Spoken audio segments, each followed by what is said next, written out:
Hey everybody, what's going on? It's Wednesday night, and you know what that means. It's time for the DFS Pick 6 on RotoGrinders. Of course, it's RotoWorld's DFS Pick 6, presented by RotoGrinders. And of course, I'm Eric Crane, and I'm joined by other guys I'm joined with every single week during the NFL season. We got Rich Reedbar, Lord Reeves. Reeves, how we doing, buddy? Doing real good. You know, week 2 kind of picked up right where week 1 left off. And through 2 weeks, we've got the most passing touchdowns ever thrown through 2 weeks in the NFL. Quarterbacks have their highest rating, highest completion percentage ever through 2 weeks. I mean, you look at last week and you think about a guy like Ryan Fitzpatrick doubling down, throwing 400 yards and 4 touchdowns again, and was barely in the top 5 scoring quarterbacks, for fantasy football. It's just big-time numbers being put up. So hopefully the bonanza keeps continuing here. Yeah, and I mean, you talk about big-time quarterbacks putting up big-time numbers. I mean, Evan, last week we saw a game that we talked about a lot on the show between Pittsburgh and Kansas City. Ben went off. Patrick Mahomes went off for 1 billion touchdowns. I mean, Evan, it just seems it's the air raid in the NFL right now. Absolutely, and that was an awesome game. I mean, the Chiefs obviously jumped out to the huge lead, but if you're looking for scoring points, which most people are, especially because this sport is so dominated by people with fantasy interest, that was an awesome game. Juju Smith-Schuster is incredible. Antonio Brown has been banged up, kind of hobbled. He's really been banged up since last December because you remember that he missed the final few games with a partially torn quad. He came back in the playoffs. He had that unbelievable game against the Jaguars, when they were kind of like in comeback mode. And if you weren't playing him in DFS that week, you lost. I remember because I didn't play him that week. And then throughout training camp, he had like a quad injury. And now in week 2, he was out there, running around with a hobbled calf. He's going to play this week, and Ben is probably going to feed him like 16 targets just to make him happy because that's what makes AB happy. And that team needs to get their act together real fast because they're 0-1-1. But that the injury situation is definitely something to monitor. Yeah, of course. And I'll tell you, go ahead, Reese. I say, imagine the bar that a player has set to where he has 17 targets and 9 catches, and it's just an outright disappointment. Yeah, it's not bad over there for Mr. Antonio Brown and the fantasy owners out there. And I'll tell you what, I've already done it in all my leagues. So with Antonio Brown being a little bit hobbled, I'm sure he's going to be fine. Go stash James Washington. Do yourself a favor. So I'll tell you what, guys, this is how the show works. We got 3 games, 3 topics. Unlike Vontae Davis, we're not going to quit midway through the show. We're going to make it through this whole thing. We're going to have a good time. So let's go ahead and hop into our first game. San Francisco at Kansas City. 56.5 point total, one of the biggest totals I can ever remember. We got Kansas City, 6.5 point favorites. Evan, we don't see many NFL teams out there have implied totals of over 31 points. That's what we've got here with the Chiefs this week. I mean, I just don't see a way we can fade Kansas City in DFS this week. No, I think that Patrick Mahomes this week is going to be one of the highest owned quarterbacks in DFS history. I mean, everyone's going to want to play him. We've seen what he's capable of. We haven't even seen him rush for a TD so far. He left throws on the field last week. He had Sammy Watkins wide open deep down the left sideline for, what would have been like a 60-yard bomb, just overthrew him. He had Travis Kelce on a wheel route that would have gone for a 27-yard touchdown. So there's still meat on the bone for this offense. We haven't seen them play from behind. They've been ahead. I think they've been either tied or ahead for every snap that they've played. What was it? 86% leading, Reeves. I think that you had that stat. And we haven't even seen Patrick Mahomes play at home. And the Chiefs have one of the biggest home field advantages in the NFL. There's still upside here. I mean, he's not going to throw, he's not going to average 5 touchdowns per game as he has in the first 2 weeks. But there are still opportunities for another monster week, and this 49ers defense really not great at rushing the passer. Benched their right cornerback last week, Ahkello Witherspoon, late in the game. Kyle Shanahan wouldn't commit to him playing, so I think that Patrick Mahomes, everyone's going to play him in cash. Oh, yeah, I think you have to get some exposure to him, if not through him, through his pass catchers. And there are just so many different ways we can go. You mentioned Ahkello Witherspoon, Evan. I mean, the fact that there was somebody who before the season was worse than him in practice. Think how bad that guy's got to be. So, like, you're going to see Tyreek Hill and Sammy Watkins. I'm going to have high exposure to both those guys. So, Reeves, how are you attacking this Chiefs side? Because, again, San Francisco, they got those big cornerbacks, not the fastest guys, and they're facing off against a Chiefs defense that has Chiefs offense that has Sammy Watkins and Tyreek Hill. Reeves, how are you attacking this San Francisco team? I mean, you just gotta get exposure all over the place. I mean, you talk about the thing about Mahomes is interesting from the first 2 weeks is that people look at the 6 touchdown game, but the first game was way more fluky than the second game. And, you look at the way he scored touchdowns. Sure, that was hyper efficiency, but they were sustaining drives. I mean, I think they had 6 drives over 60 yards in that game. The first week, he had the 2 1-yard touchdowns, threw 2 touchdowns over 36 yards, only completed 15 passes. The thing that was impressive about last week, and we talked about it on the show, is that he had yet to show any rapport with any other pass catcher outside of Tyreek Hill.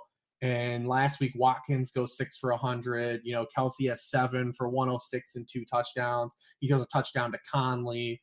I mean, everyone out here is getting involved in the passing game, sans Kareem Hunt.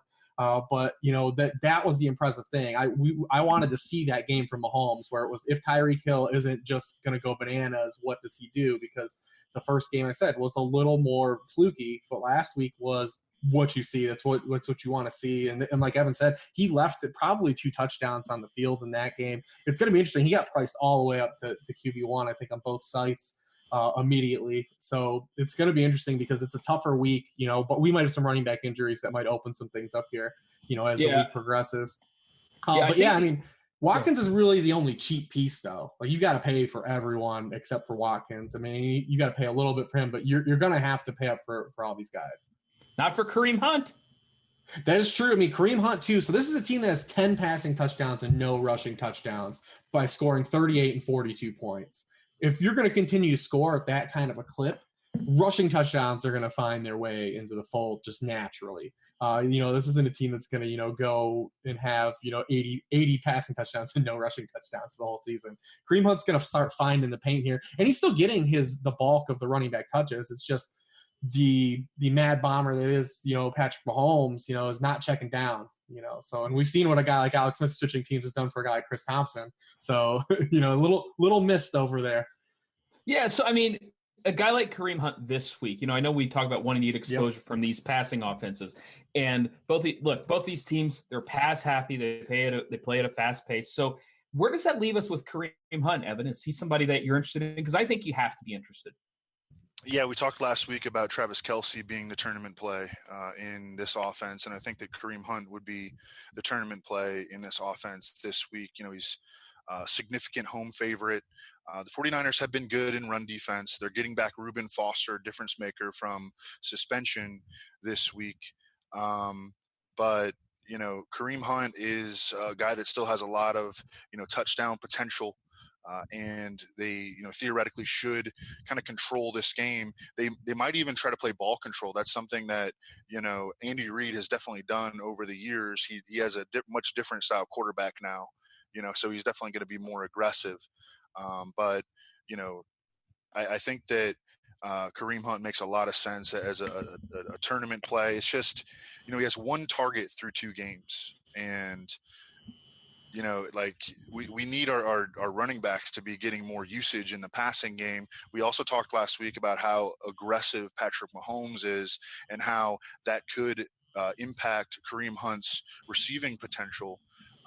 But we also know that Kareem Hunt can catch passes, that he's very capable of big games, having these, volatile, spiked weeks.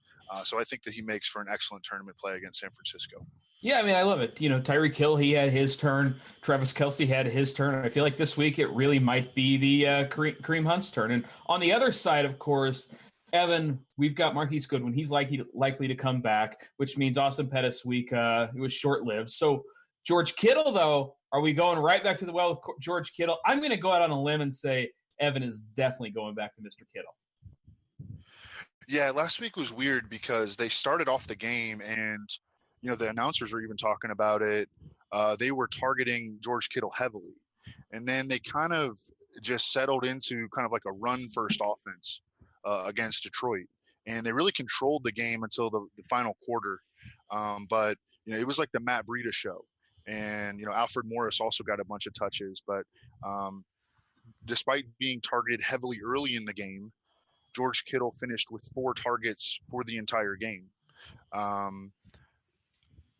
think that the 49ers are going to have to score points, to keep up with the Chiefs. Like the Chiefs are a classic shootout team. We talked about it before the season. It's gone exactly as we anticipated. I mean, we didn't anticipate Patrick Mahomes opening the season with 10 touchdowns in 2 games, but we anticipated, this team being this sort of offense and defense. And the 49ers are going to have to come out and be aggressive. Jimmy Garoppolo he's going to have to get the ball out this week. It does look like Eric Berry is going to be back for the Chiefs. And he has been very good against tight ends over the years. But he's also a guy that, didn't really practice at all in training camp. He's been dealing with this heel injury, coming off a torn Achilles. Very possible that he's a beatable guy in his first game back.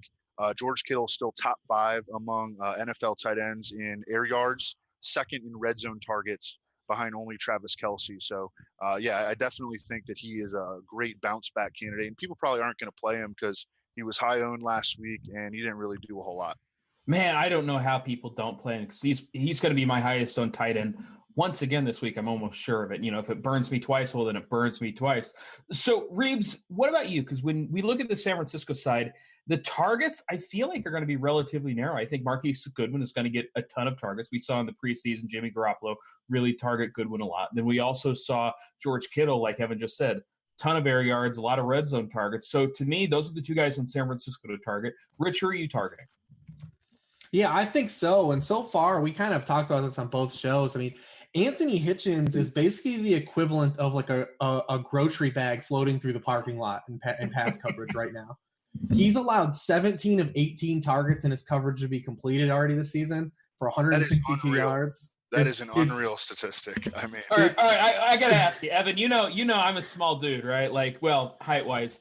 Do you think that I could prevent more than 1 of 18 passes if I was in coverage? Crane.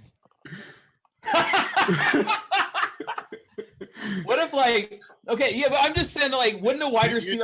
You'd need the receiver to drop a couple. If I was guarding Eric Tomlinson... If you were guarding Kobe Fleener, it could happen. Yeah. Kobe, man, we still got to get him on this show. Anyways, what were you saying? Sorry. I thought about Eric Tomlinson. Yeah, that's crazy. Yeah, but I mean, I'm good for doubling down on Kittle. He played 50 snaps last week. He drew a defensive holding near the end zone. He had another kind of half tween drop that you might count him for. And then Selleck, of course, got the touchdown, of course. But I mean, I think you go back to him. The Chiefs are really interesting because if you look at the Chiefs and their home field advantage they've had at Arrowhead, especially looking just when they had Alex Smith, the past 5 seasons. Or since 2013, they're first in points allowed at home. But it's tough to roll that over into now, for one, considering the personnel changes. We talked about Anthony Hitchens, talked about them having the 3 slot corners, Eric Berry coming off of, the heel and the Achilles. The personnel is just significantly worse than it's ever been on the defensive roster. The second thing is that quarterback change and what offensively the Chiefs were doing over that span. I mean, they were first in point slot at home, but they were just 17th in offensive points scored over that span at home. So they were just a slightly below average offense, not scoring points. We've got a team now that scored 38 and 42 points. If they're hanging up 35s and 40s every week at home, that's going to rise. That scoring is just naturally going to rise. They're going to give up points. So, I mean, I look for that to bounce back. I'm not as scared. The problem here is the brand name. You look at who has just roasted the Chiefs so far. The Chargers have one of the best receiving corps in the league, one of the biggest, size advantage wide receiver corps in the league. The Steelers, obviously, the Antonio Brown and Juju, they're gonna torch good secondaries, let alone bad ones that are when they're chasing script. The 49ers are kind of like a sum of all parts offense. Outside of it's basically it's a little bit of Kittle, it's a little bit of Godwin, some Garcon. You have guys like Selleck score touchdowns. You got Jusic maybe have like 40 yards in a game receiving. So it's tough to latch on to all the individual pieces here because, like I said, it's more of a sum of all parts offense that's going to spread the ball around a little bit. I think outside of Kittle and Goodwin, it's really tough, to really latch on to anyone here. Garoppolo got priced way up on DraftKings. He's kind of really tough to play. He's still really cheap on FanDuel if you want to go back to the well there. He started off the game well, and he was kind of shaky, didn't play as greatest, but they only threw 4 passes in the fourth quarter of that game last week. He only threw 12 passes in the second half altogether. Like Evan said, they kind of just leaned on the run, controlled the game. That's not going to happen here this week, on the road against the Chiefs. I think he'll throw – the Chiefs have faced the most pass attempts through 2 weeks. They tied the 2013 Broncos to face the most pass attempts in the NFL. Garoppolo probably will push 50 in this game. I think it's a good chance. Now, volume doesn't always correlate to scoring, for fantasy points for quarterbacks, but there's probably a good chance, given Garoppolo how he's been the first 2 weeks, almost 8 yards an attempt, that you're going to get some production if you get that many points or that many pass attempts. Yeah, so I mean, again, I think it is Goodwin and it's Kittle, the 2 guys I'm targeting for sure. Evan, who are kind of some of the secondary pieces on San Francisco that you're interested in? Not a whole lot else. I mean, we can talk about the RBs. Matt Breida was NFL rushing leader. Matt Breida was ripping off monster runs last week against the Lions. The Lions are atrocious in run defense. I mean, we saw what Isaiah Crowell did to them in week 1 as well. But Alfred Morris played more than Matt Breida and had more touches in the game than Matt Breida. And they're using Kyle Juszczyk as a third down back. So, Matt Breida and Alfred Morris, they're not catching passes. And if the 49ers are chasing in this game, which they project to be, that could be an issue for both of those guys. We actually may end up seeing a lot of Kyle Juszczyk. So I'm trying to, shy away from the RBs here for the 49ers, despite Matt Breida's hot start. Well, and, I think you can shy away from these running backs anyway, just because we don't need them this week.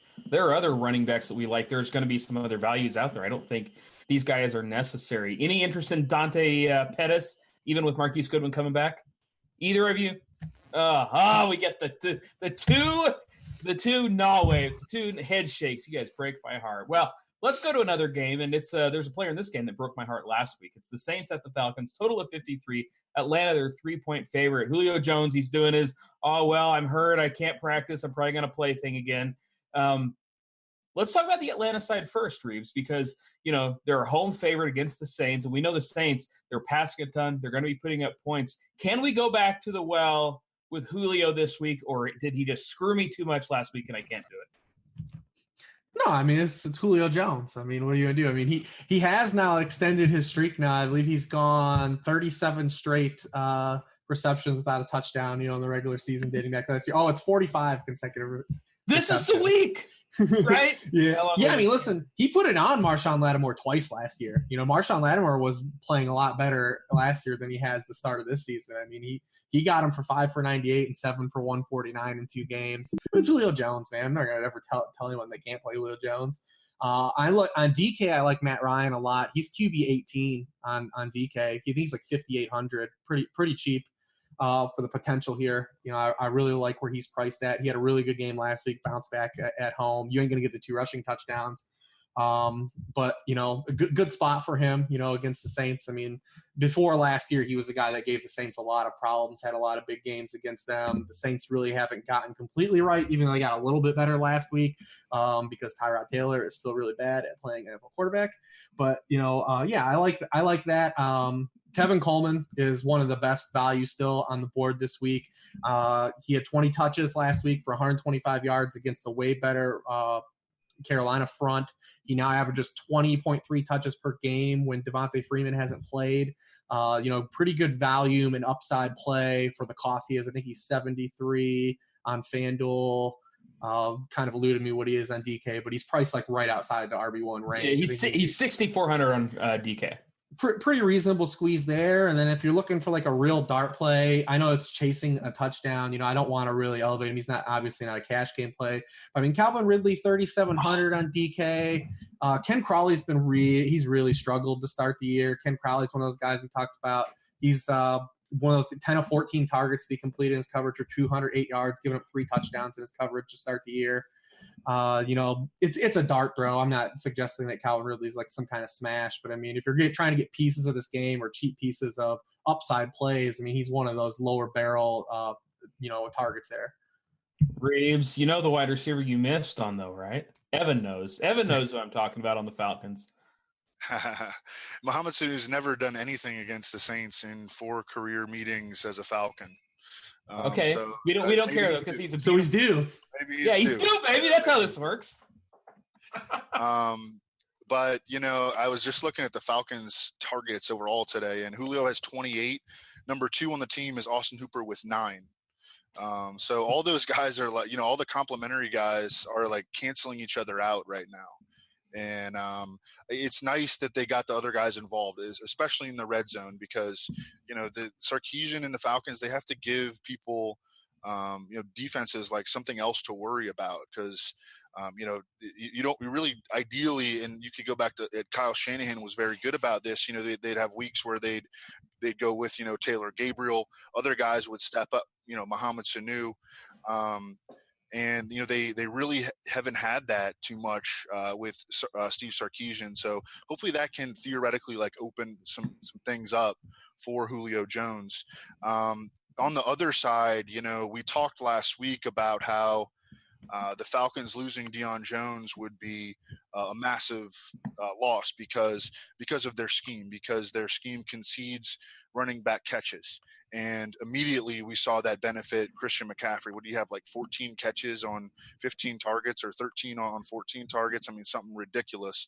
And now the Falcons are facing Alvin Kamara, who can definitely do similar damage. Alvin Kamara has 18 targets through 2 games. And, you know, he can benefit from that loss just as Christian McCaffrey did last week. Any interest in Mr. Ito Smith as a dart throw when Tevin Coleman's coming up? Come on, Evan. I mean, not really. You know, I think that, you know, you would project him for like 8 to 11 touches. Oh, is he min price? Yeah, he's bare minimum. He's $3K over on DK. Yeah, I like him all right. I drafted him like in Dynasty, but nice. I thought he stunk. He looked like terrible in the preseason, but he looked pretty good last week. So that's nice, but I think that his touch projection is like 8 to 11, and so not really appealing to me. I don't hate it. I think you can play. I can play you, but hey, the 3K, if he gets 10 touches, if he breaks 1, I'm golden. Rich, what about the Saints side for you? Who are you targeting over there?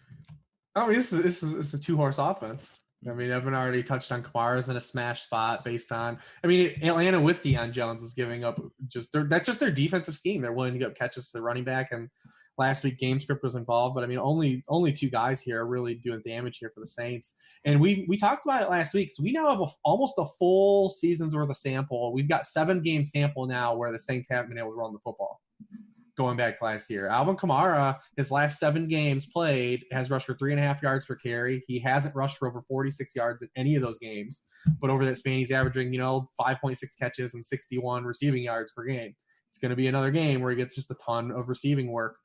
We've already started to see the recoil in the passing rushing touchdown splits for the Saints as well. So I mean, and then Michael Thomas has just been destroying to start the year. Rational coaching took over in week 1.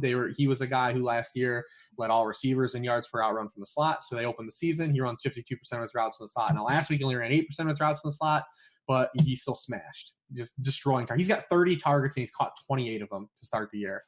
He's at the most receptions through 2 weeks in NFL history. The last player to have 12 or more catches with a touchdown in back-to-back games was Drew Bennett with Billy Bullock in 2004. Michael Thomas is there. He also is a guy who has just smashed the Falcons in 4 games against them. He's caught 31 of 44 targets for 410 yards and 3 touchdowns. He's the highest priced receiver on both sites this week. Pretty good reason because those are pretty good numbers. Yeah, I think one of the interesting builds you can do to be a little bit different, play Drew Brees and pair him with Alvin Kamara. Not a lot of people, they still don't like to do that quarterback running back correlation. And I think it's fine. These two games, Evan, I just want to touch on this real quick. I think you need pieces of both of these offenses, or on all four of these offenses, on every team you build. It's really tough to imagine a world, and I know we said this a couple weeks ago in the Saints when they got trounced by Tampa Bay, but it's really tough to imagine a world where at least one guy on all of these offenses doesn't go off. You feel me, Evan? Are you with me? Yeah, I do. And I also wanted to mention a little bit of a disappointment because I really liked Ben Watson last week, and Breeze had him wide open for a touchdown and overthrew him. And so Breeze had another one to Ginn too, because I had that game. He underthrew Ginn terribly for like a 60-yarder. Yeah, I mean, Evan, who's your favorite quarterback amongst these four? Because Matt Ryan, he's so cheap at 5.7K on DK. You got Drew Brees up there, 6.4K. He's sitting there, and he's cheaper than both these guys in the San Francisco game. Patrick Mahomes all the way up to 7K over on DK. Jimmy Garoppolo, 6.5K. It's really difficult for me to choose between these four quarterbacks. Yeah, I'd rank them. Mahomes 1. Just in terms of raw points, Mahomes 1. I think Brees 2, Ryan 3, and Garoppolo 4. Oh, poor Jimmy GQ. Rich, he's bagging on your boy over there, man. I've got no issues with those ranks. Right. It's gonna be really interesting to see how it plays out, though. Paying up for quarterbacks, obviously Mahomes was so cheap the first 2 weeks because we've talked about. The QB points they've been crazy, man. I feel like are you getting an edge even if your quarterback scores 30 points? I think we're going to see a lot of chalk on Matt Ryan this week, just because you're saving so much on him at 5.7K. You're saving $1,300 off Mahomes. You're saving $700 off of Breeze. I bet Matt Ryan has higher ownership this week than we expect moving forward. So, yep, I'm definitely interested in all those quarterbacks. Ryan, I think, is going to end up being the chalk, which we'll see how that goes. All right, we got one other game we're going to touch on real quick. Not on the main slate, but it's a big game. New England at Detroit, total of 52. New England, they're 6.5-point favorites on Sunday night. And, Rich, it's tough for me to imagine a bigger smash spot for Rob Gronkowski than this game. Yeah, I want to have so much Gronk. I started messing with Thursday through Monday builds, and I wanted just jam Gronk in on every roster. So Gronk is anytime he's ever been a tight end 2 for fantasy, he's just come back and smashed. The last time he was a tight end 2 in back-to-back weeks was in 2011. Anytime he's had a tight end 2 week over that span, he's come back and he's averaged 6 catches for 88 yards and 0.8 touchdowns per game, almost a full touchdown, 18.8 PPR points per game those weeks. The Lions, their linebackers are still going to be a target for us weekly. This is off the loss on the road. The Patriots they're gonna put up some points in this game. I want to fit Gronk in everywhere I can. I'm really curious to see, when we get Evans, I want Evans take 2 on this backfield because we talked about the 49ers and what they did last week against the Lions. We saw what the Jets did on Monday night against the Lions in the ground game. They're allowing 6.9 yards per carry to running backs, 220 yards from scrimmage per game. But we've got the Patriots here in a gaggle of what are we going to do. They haven't been able to run the ball. They haven't even tried to run the ball the first 2 weeks. The game plan has consistently revolved around not running the football and using James White. James White is a 23% target market share already. So, we've got Sony at 4K on DK. Burks at 4,200 on DK. They've yet to have a rushing attempt inside the 5-yard line. This is a team that's been top 7 in the NFL the past 8 years in rushing attempts. They had 19 touchdowns, rushing touchdowns a year ago, 16 year before. They're going to start the flow. And if this is a week, which of these guys are we playing? Are we getting involved? Can you play them both together? Or where are we dabbling here, Evan? I got to know. Let's hear it, Evan. Where are you going? Because it's really difficult. It's really, really difficult. And I think that, one of these guys is going to have a good game, but it's hard to pinpoint. Sony Michel, I thought he looked all right last week. He had 11 touches on 13 snaps. So when he was in, they were getting him the ball. But I still think that they're probably not going to, boost him up to 16 or 17 touches. Rex Burkhead just vanished for 2 quarters last game. Comes back a little bit at the end. He was the goal line back last year. He has 0 red zone carries. He does have 2 red zone targets, but he has not touched the ball inside the 10-yard line yet. That's, I think, just, variance in a 2-game sample. I think that he is still likely to be the goal line back, but he had 6 touches last week. He played 23% of the snaps. It's hard to bank on a guy like that. And as Reeves mentioned, James White is up near 60% of the snaps, leads the team in targets. But when you look at the weakness of the Lions defense and, if the Patriots are going to try to attack that specifically, I should correct that because the entire Lions defense is okay. The weakness of the Lions defense is defense. Yeah, so the Patriots really can just do whatever they want. And Darius Slay may not play their best cornerback. He's got a concussion. Last week they benched Nevin Lawson, their number 2 cornerback, for Teez Tabor, and then Teez Tabor was so bad that they benched him and brought back in Nevin Lawson. So they have some serious friggin' issues. I went back and looked at Tom Brady's last 6 games when he played inside a dome, just crushes it every time. I think that this game has a lot of major high scoring potential. One thing I like about the Lions receivers is that they are not really dealing with target competition at all, certainly from tight ends. And, they're just playing 11 personnel the entire game. Golden Tate is 3rd in the NFL in targets right now. Friggin' Kenny Galladay is number 4 in air yards, and he's looking like awesome. And Marvin Jones leads the NFL in end zone targets. So all 3 of those guys are squarely in play, have really good, indicators from an opportunity standpoint. And this game really should shoot out. It'll be interesting. My sense is that Tom Brady and Bill Belichick are going to get the better of Matt Patricia, their old defensive coordinator, in this game. But I think that both sides can score points. I don't think they're going to get the better side of Matt Patricia. I know they are. I mean, it's going to be a disaster for the Lions, I think. And again, I'll tell you what, home underdog quarterbacks, especially in a dome or something that we do look toward because we know they're going to be airing it out in a comfortable setting. And Matt Stafford at 5.9K, if you're playing that Sunday night slate, is a phenomenal play, especially, on DK or FanDuel, where you can play 2 quarterbacks if you want, because obviously we want Brady, and no kidding, but Stafford's actually a really good salary saver in that situation. And I'll tell you what, Reeves, how risky are you feeling in this game? How risky? I mean, what are we talking? Just the primetime slate or just overall? Just the primetime slate. One game, because I actually think this guy's going to end up being popular. Are we rolling the dice with Josh Gordon? On Josh Gordon, he's probably not going to play. He's going to play whatever. I mean, he's probably not going to play. Listen, or you could play the guy that has 7 targets in each of the first 2 games and Philip Dorsett.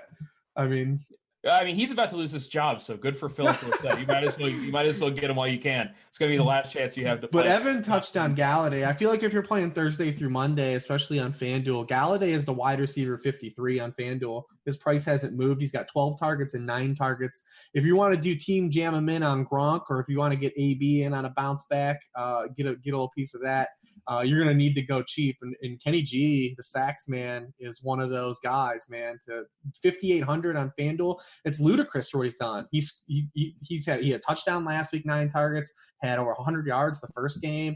And also in that game, Hogan is the wide receiver 40 on FanDuel, a touchdown-driven site. 6,200. He's another guy you can fit in a lot of places. I haven't touched upon Slay possibly not being able to play. He's just in a great spot as well. The targets really haven't been there for Hogan. We know the touchdown upside is always there.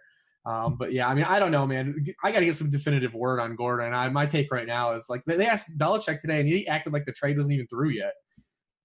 Yeah, of course he did. Belichick on a Belichick, man. Like, I mean, this is definitely going to be the primetime slate where like Cordero Patterson breaks it or something. Like, it's just going to be something stupid. The Cordero Patterson New England defense stack. God, here we go. These single game slates. By the way, I've already quit them.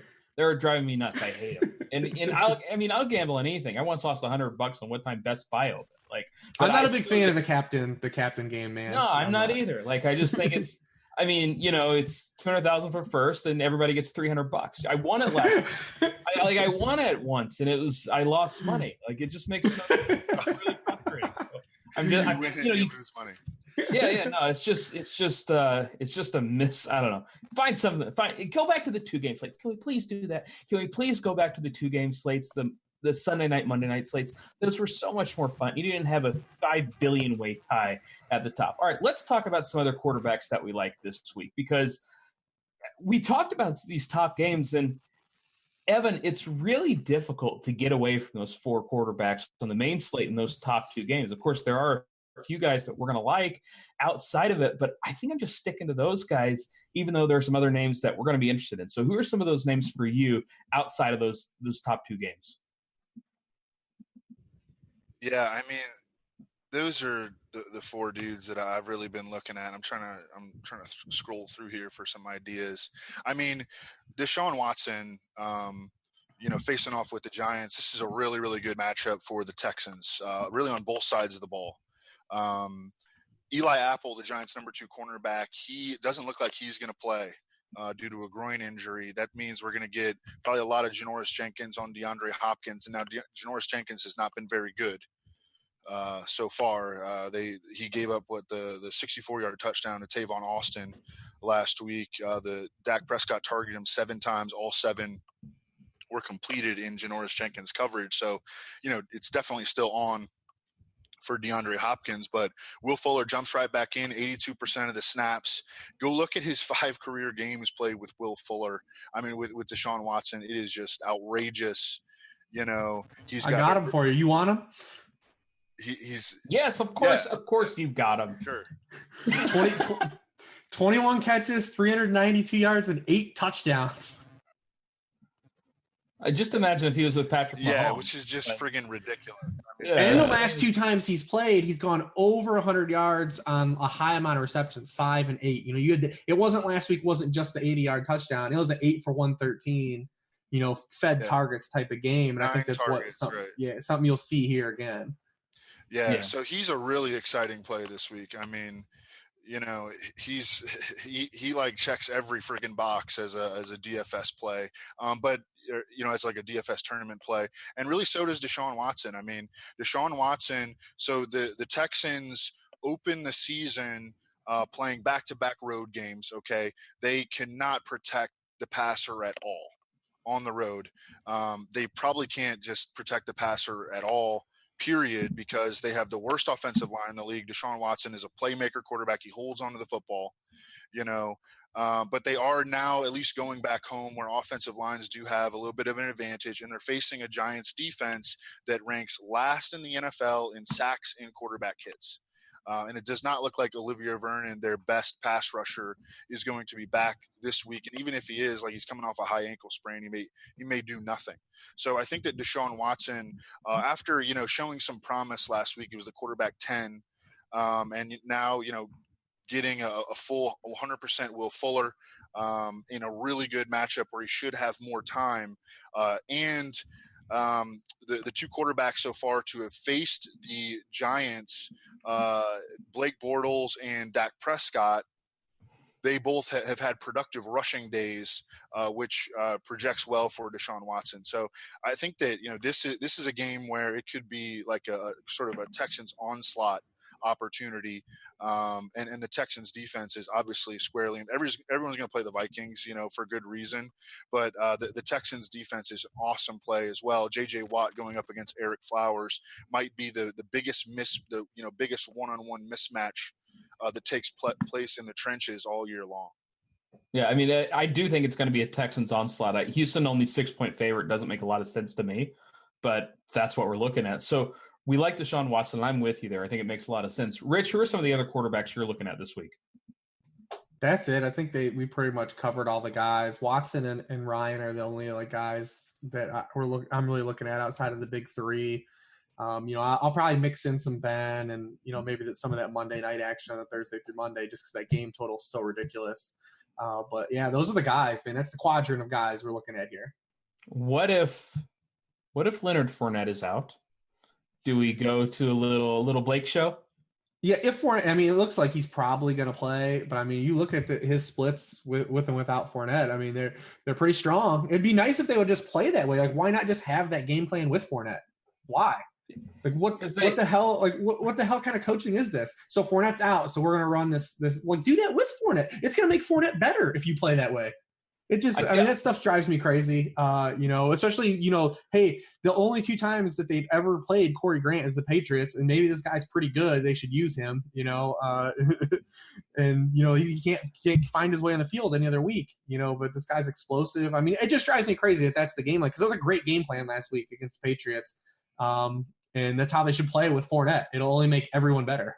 Yeah, just imagine how it would open things up for Leonard Fournette, who has to see 8 in the box all the time, if they would run that kind of offense, Evan.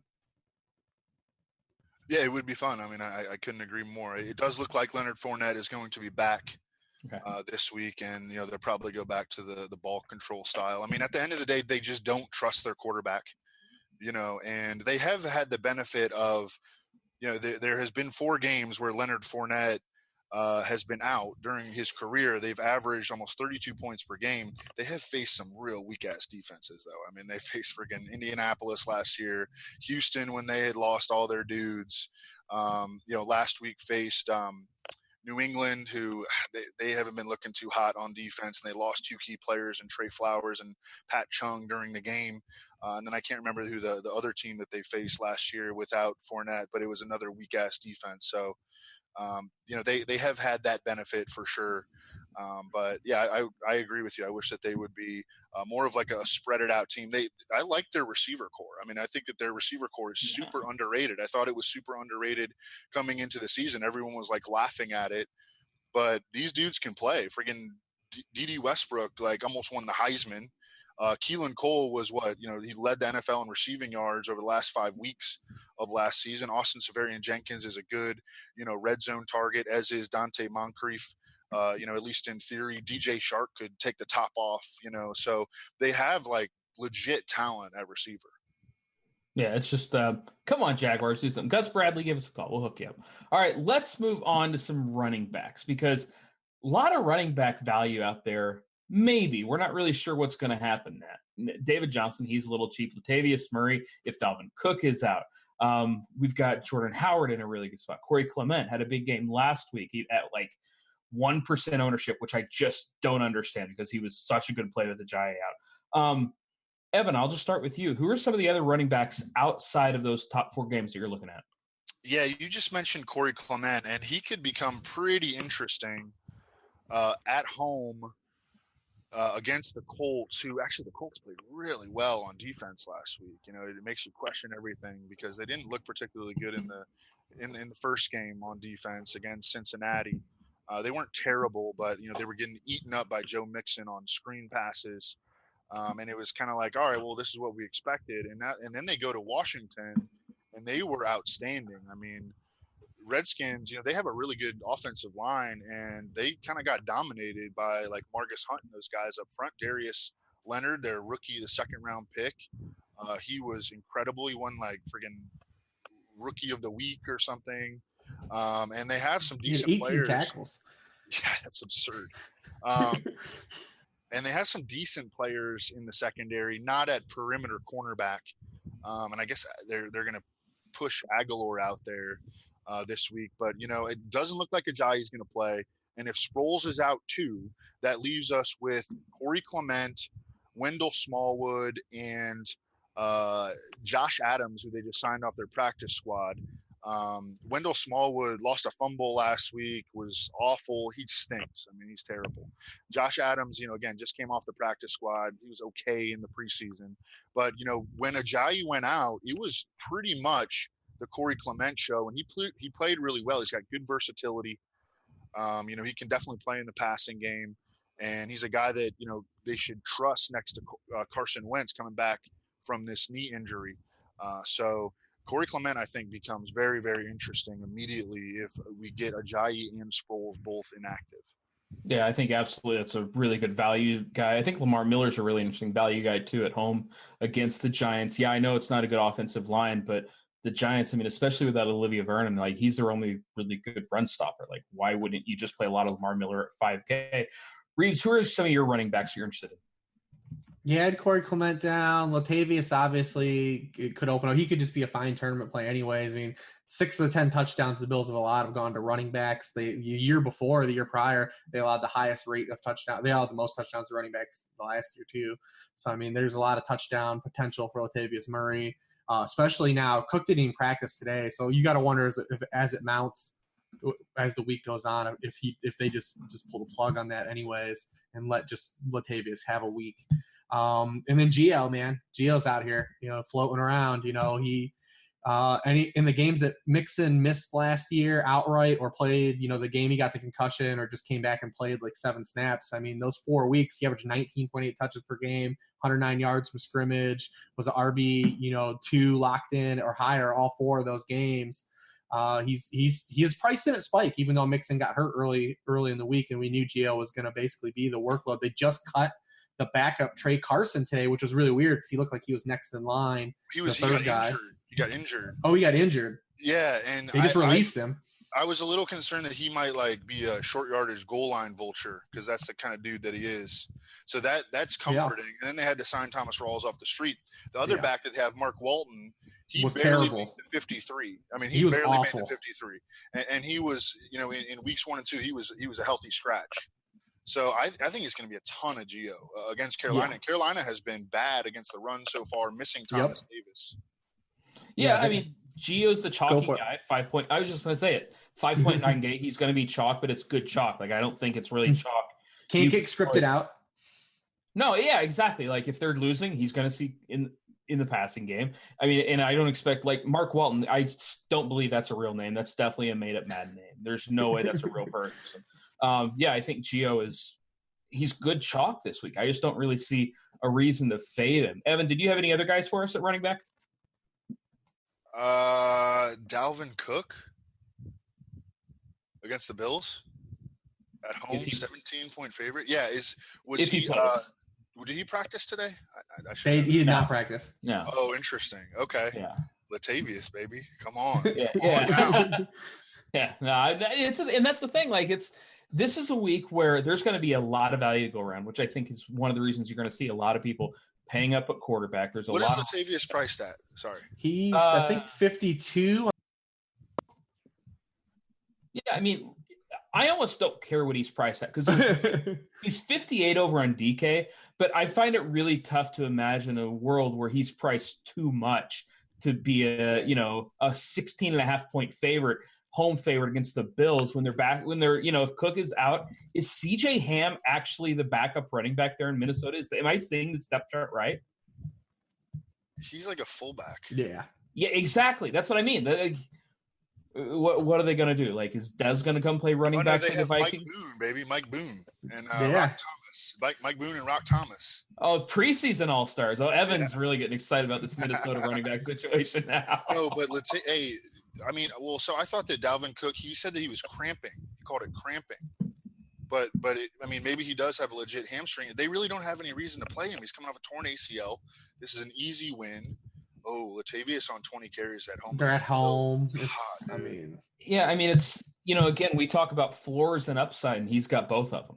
I just don't see a reason to get cute with Latavius. So, of course, I'll tell you what, if there's a lot of running back value out there, it might mean that there's one guy who's probably my favorite running back on the whole slate is going to go underowned because if people are paying up, they're going to go to the Saints game. They're going to play Alvin Kamara at 9.6K. Meanwhile, Todd Gurley has a matchup against the Chargers. He gives up a ton of big runs. He's a 7-point favorite at home. He's 9.6K, and we might see him under 10% owned. Reeves, are people going to be sleeping on Todd Gurley this week?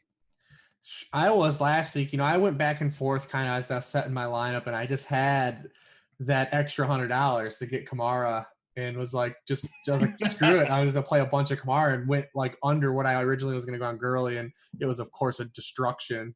Gurley just smoked him. And Zerline got hurt and they're going for 2 after all his touchdowns. And I'm just like, oh my God, what's happening?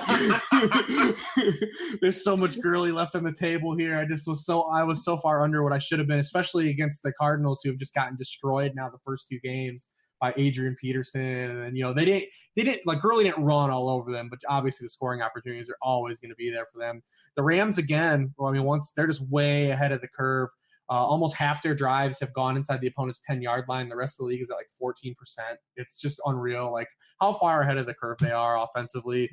They've incorporated Brandon Cooks seamlessly into that offense. And, you look at how they use Cooks both weeks. It was completely different. Last week they said, all right, you've got Patrick Peterson. Patrick Peterson has never shadowed Brandon Cooks, and he's not shadowing guys this year. He's mostly playing aside, but they moved him in the slot for like 30% of his routes last week. And we're like, we're just going to run you on the worst player because that's what McVay does. He's a really smart coach. Who knew? And Cooks just, it's one of those things I don't think anyone really thought Cooks was going to be Watkins because Cooks has proven to be a better player than Watkins throughout his career.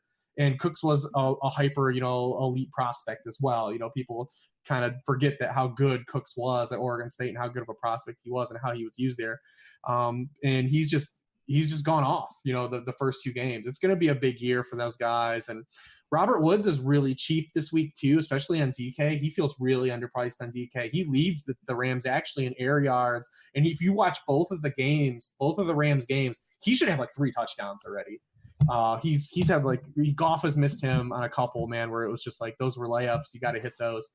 He's been the guy on the short straw, but he's really I think he's like 41 on DK. Definitely wants some of that. Can we just talk for a second about the clinic and bad coaching that the Cardinals have put on? Yeah, sure. It's unreal. And everyone knows about David Johnson, right? But they also come in and they turn Patrick Peterson into a one-side zone corner. Like, what are you doing, guys? Like, they think that they're like smarter than the game or something. Because that's how you use Norman, right? Right. But Patrick Peterson's way better than Josh Norman. He's like a classic, ideal man-to-man, press man corner, and you turn him into a friggin' zone corner on one side of the field, and of course you're just getting murked on the other side, the entire friggin' time. Like, everyone is going to target Jamar Taylor, every single down, and what an embarrassment! Like, these are obvious things to us. It's just like being rational. Like, we're going to get the ball to David Johnson in space. We're not going to use him as a ground and pound back. And we're going to stick Patrick Peterson on your best receiver, and you can try to beat us with someone else. But they resist that because I don't get it. I don't get it. Hey, I'm not sure if you heard, but they have figured it out. Every game. They deserve to lose every game this year. Well, they've had 5 drives. They've had 5 drives across midfield so far this year. I'm surprised it's even that many. They scored 6 points, which is the fewest to start a year since 2006. Everything's going to change, guys. They decided that David Johnson needs to get the ball in space. Didn't you hear the coaching staff? They decided, hey, David Johnson's good at football. We're going to. It's only been 2 games, but I will tell you there are there's a ton of peripheral symmetry to what David Johnson has started this year and what 2016 Todd Gurley was. Get out of here with that. Oh, man. I see. And here's the thing, though. We're on running backs. I kind of want to play David Johnson this week. No, you don't.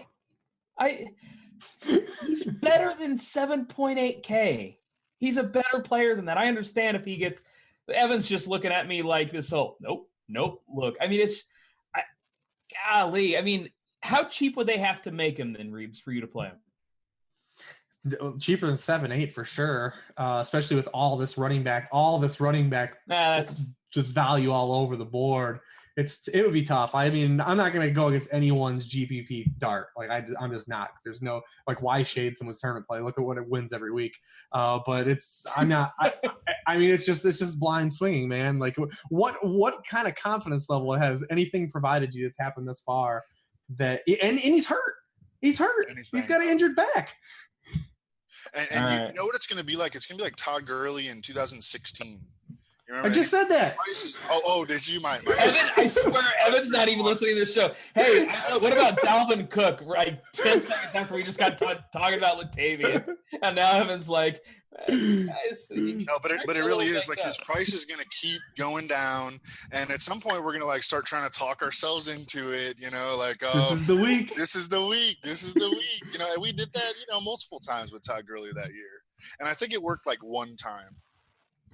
Yeah. Hey, you only need it to work once, buddy. Yeah. You only need it to work once. All right, let's talk about some wide receivers in this slate because obviously we like the passing games in those two big games we talked about earlier in the show. But look, obviously there are going to be other touchdowns scored this week. One of the places I'm looking for receivers is in Green Bay. They have a really good matchup. Aaron Rodgers, obviously the quarterback there. They're against Washington, road favorites.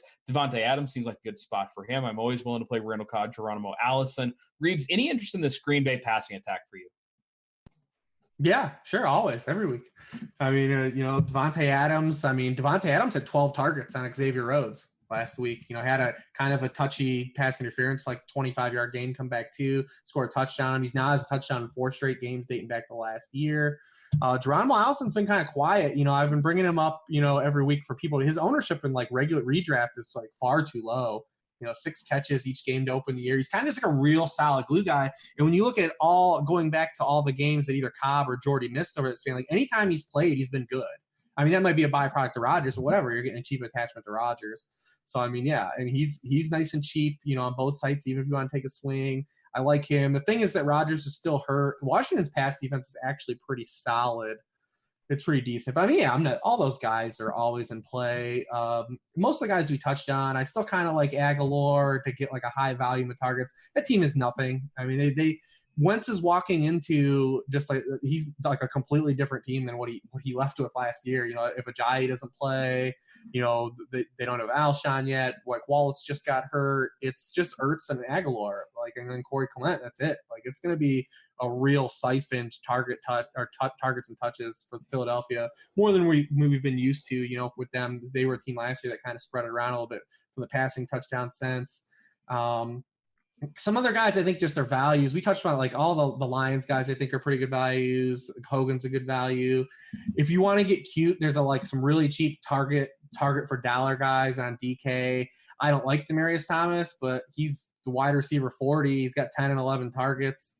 Don't like him. And then Thursday through Monday, the Steelers guys are going to smash again, like absolutely destroy. We talked about awful. He's not good. He's bad. AB AB did this last year, and AB maybe is hurt, but he kind of like raised a stink last year when they played Baltimore, and the next week he came and had 10 for 157 on the Jaguars.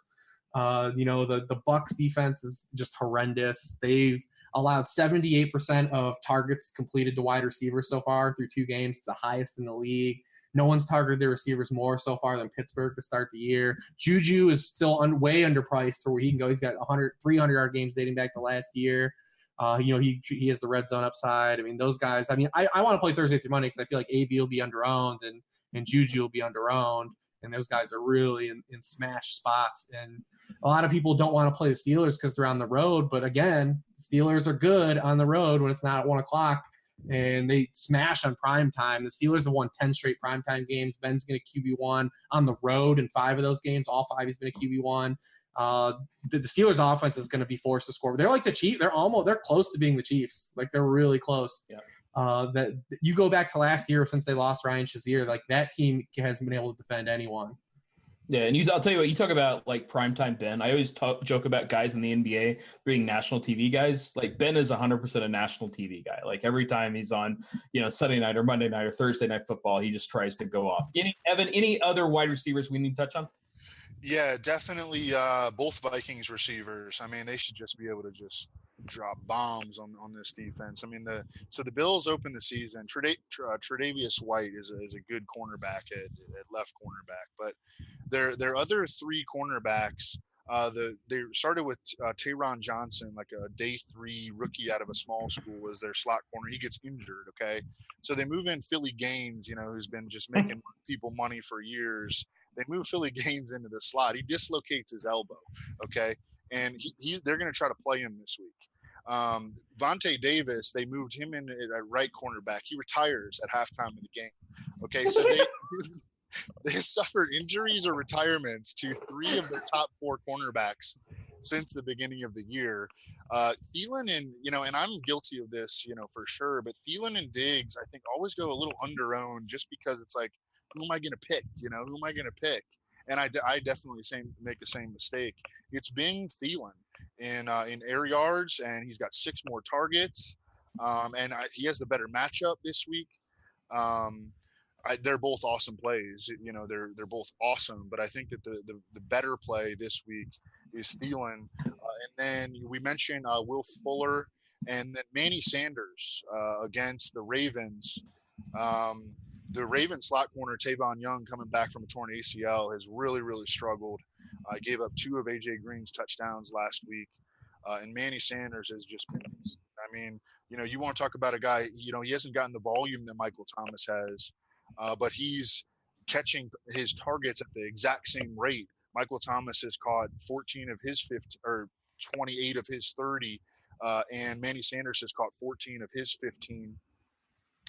So, they need to get the ball to Manny Sanders this week. He didn't even target in the first half last week. I know. What the heck? He had 4 targets in the entire game. He had nothing in the first half. You got to get Demarius these targets, those 18 yards. Guys, it's been a fun show. We got to get out of here, though. We got to get the train home. We got to give the people what they want. They want to go to sleep because it's already 11 p.m. over on the East Coast. So it's been a lot of fun. I love this show. This show is so fun. Great way to kick off the NFL week for me. We got to get out of here. Thank you so much, everybody, for watching the DFS Pick 6, RotoWorld's DFS Pick 6, presented by RotoGrinders. For Rich Rebar, for Evan Silva, for half of Avante Davis, I'm Eric Crane. We'll see you guys later. Peace.